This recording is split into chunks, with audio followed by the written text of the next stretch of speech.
Joining me right now is Delaware Senator Chris Coons. And Senator, it's great to see you this morning. Thanks so much for joining me. Great to see you, Maria. Thanks for having me on. So tell me what the priority is from your standpoint. What needs to be in this stimulus package? Well, Maria, what's striking is that the House of Representatives passed the HEROES Act 2 months ago, and the biggest pieces of that bill that are utterly lacking in the HEALS Act, which was just introduced by Majority Leader McConnell here in the Senate, is aid to state and local governments. As you may know, I spent 10 years in county government in Delaware. All over our country, we've got state and local governments that have record revenue shortfalls. 1.5 million public employees have already been laid off, and these aren't faceless folks in gray buildings. They're teachers, they're paramedics, they're nurses. They're the folks who administer programs like unemployment or small business assistance at the local level. And so, frankly, I think we have to provide another round of relief to state and local governments. Well, how are you going to ensure that those state and local governments use the money wisely? We know that the state unemployment coffers are under serious strain. You know, we had Mayor de Blasio on the show about a month ago. He says he needs $7.5 billion right now. What is he going to use the money for? It's obviously not going to help the police bring law and order in any of these cities. Well, Maria, frankly, having adequate funding for state and local police is an important part of continuing to have prosperous and stable and safe and secure local communities. But frankly, so is having the resources for reopening our schools safely. One of the key things that I think was missing from the HEALS Act was sufficient funding for schools to reopen, both to have enough for testing and enough for PPE.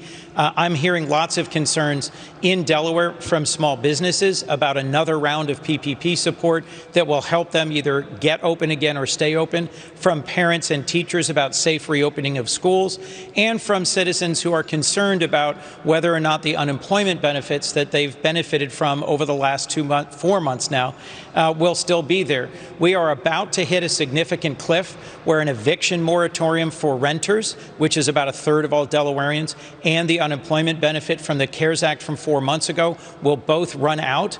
We've had 2 months to negotiate. I'm really disappointed, frankly, that we are just now seeing Majority Leader McConnell's proposal, and it's a proposal that clearly doesn't have the support of all of the Republican caucus.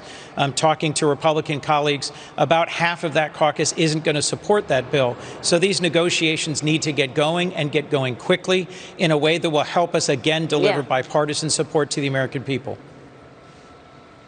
Well, you're right. People are facing some serious strain out there. But let's go through some of the things you said. First off, on schools, the president had earmarked $105 billion. Is that not the right number? And secondly, on the CARES Act that was passed in the House a couple of months ago, it's totaling $3.5 trillion that Nancy Pelosi would like to move forward. It includes the $600 unemployment benefits until January. We're talking about debt in this country of $21 trillion. We are soon going to be having as much debt as the entire size of the economy at $22 trillion. So was that a realistic plan? I know you say, well, we passed it months ago. I'm disappointed hearing what the GOP is coming up with now. But was the $3.5 trillion truly realistic given its price tag? Well, Maria, let's be clear. 4 months ago, the Senate passed the CARES Act unanimously. That was $2.3 trillion. 2 months ago, the House did pass what's called the HEROES Act, and it's got a price tag a little over $3 trillion. What's been introduced here in the Senate just yesterday is at about $1 trillion. That's a big difference, $1 to $3 trillion. Of course, we have to be concerned about the long-term impact of our national debt. We are pushing out more spending to sustain our economy, to respond to this pandemic than has been done federally since the Second World War.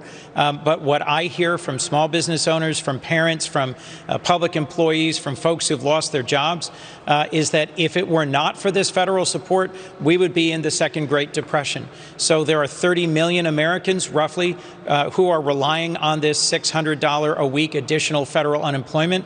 The proposal that we've just seen from the Republican majority here in the Senate would make every person take a 30% pay cut who's currently relying on unemployment. One of the main challenges we face is antiquated IT systems at the state and federal level. Changing that so that we've got a more resilient, more adjustable system isn't going to be possible on the fly in a couple of weeks. So we've got to negotiate something that is responsible in this environment. And in my view, that means extending unemployment for an awful lot of folks who otherwise won't be able to keep a roof over the heads of their families. There's one other thing I wanted to talk about, Maria, if I could for a moment. Yes. Today, I'm introducing a bipartisan bill with Senator Rubio, Senator Cornyn, Senator Hassan. It's a manufacturing resiliency task force. One of the things we've seen in this pandemic is that we are vitally reliant on China for critical supplies, whether it's medical devices like ventilators or it's pharmaceuticals.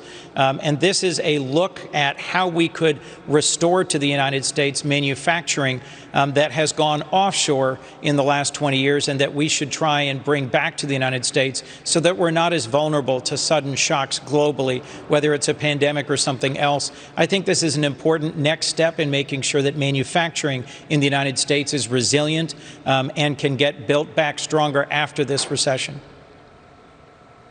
Well, it is, and you're right. And thank you for introducing this legislation, because I think many Americans were just, shocked to learn that 70% of our active ingredients in our prescription drugs are made in China. And in the middle of the pandemic, China tried to threaten us with the Global Times state-run media saying, well, maybe we won't export these prescription drugs right now since Trump is pushing Xi Jinping on tariffs. So this is very important. Let me ask you this, Senator. How long do you expect it is going to take for an average company to say, okay, I'm taking my supply chain out of China and I'm going to put it in the U.S. or I'm going to put it in India, et cetera? Is this an 8-year time frame, 5-year time frame? I mean, because I know this doesn't happen overnight. It's great to get this started, but this is a long-term decision. It is. Maria, I worked for a global manufacturing company for 8 years before I went into local government. And I'll tell you, reallocating manufacturing resources and facilities around the world is a challenging thing to do. It depends on what industrial sector you're in and whether you are leasing contract manufacturing space or whether you directly own and have built and control it. China has been the most appealing, fastest growing market for decades, and many American companies have been heavily invested there. But this is not a new development. Over the last 5 years, Xi Jinping has taken the Chinese government, the Chinese Communist Party, in a sharply different direction. So many American companies have already been looking at the question of whether they couldn't diversify where they're doing manufacturing. What I'm hoping we'll do is to provide incentives for them to bring that manufacturing back to the United States. The company I worked for had much of its manufacturing in Germany and the United States because it was advanced manufacturing. So it required high-skill, highly integrated workforces. I think we can compete and win in manufacturing. It just requires sustained bipartisan focus on this.